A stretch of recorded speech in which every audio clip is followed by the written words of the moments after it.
He was born into a farm working family, worked with the labor leader Cesar Chavez as a community organizer in Imperial County, and went on to become the first Latino on the California Supreme Court. And among other honors is the recipient of the Presidential Medal of Freedom. Former California Supreme Court Justice Cruz Reynoso, welcome to Evening Edition. Thank you. It's my pleasure. Now, the Cesar Chavez holiday is just a few days away. What do you remember most about working on those projects that you worked with him? Well, I started working with him when he was the staff member of the CSO, Community Service Organization. I belonged to that organization in El Centro, California, in Imperial County. So we dealt with all kinds of issues, from citizenship issues to getting the legislature to pass a bill that gave the folk who did not have Social Security a small pension, because farm workers did not have pensions. So we worked on many different projects, and then later he started organizing farm workers on a full-time basis, and I had contact with him there, though I wasn't part of that. Sure, you guys kind of took separate paths on that, but working to protect farm workers' rights. What do you see as the biggest civil rights issue in the United States right now? The biggest civil rights issue in the United States right now is the great difference of income, with those at the top earning many, many more times than those at the bottom. A Supreme Court justice once said that you can have most of the assets go to a few persons, or you can have democracy, but you can't have both. And I think that's true. I think we need an element of economic democracy to have a real political democracy. So I think that's really the most serious issue in America right now. I think that would surprise people as a civil rights issue, but you are tonight giving a talk at the Downtown Library titled "The Role of Latinos in Changing America."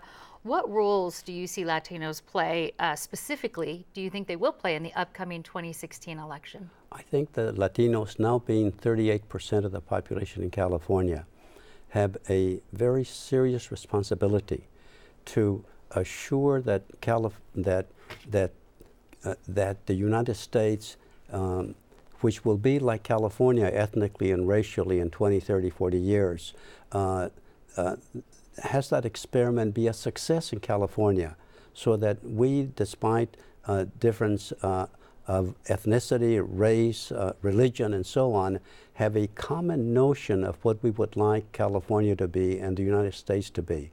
And so I think that Latinos have a very strong responsibility in that regard, socially and politically. It's not just political, but socially also.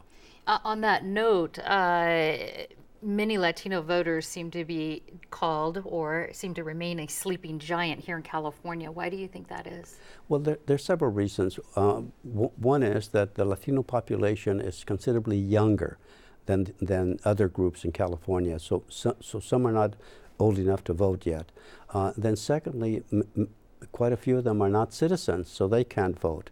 But beyond that, all studies indicate that those who are poorer have less social interaction than those who are rich, and that includes voting. So, and that's irrespective, incidentally, of race or ethnicity. And sad to say, the Latino community right now is the poorest community in California.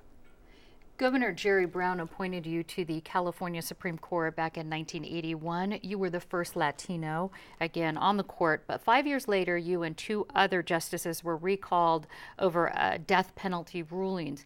How did that affect you? You know, I'm not sure that it was just about the death penalty. That was the political issue that the new governor, Deukmejian, used, and it was the issue that the tax people, the Howard Jarvis people used.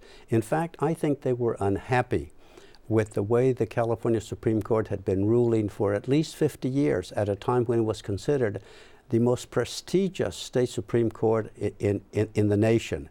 And I think they wanted to change it.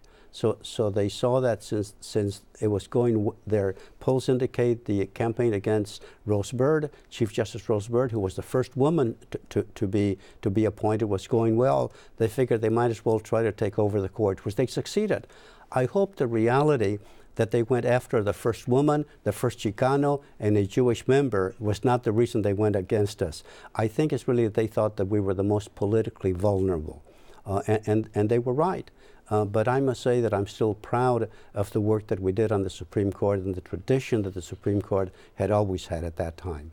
And you're 84 years old and still teaching at UC Davis. Well, I'll be 84 in just a month or two.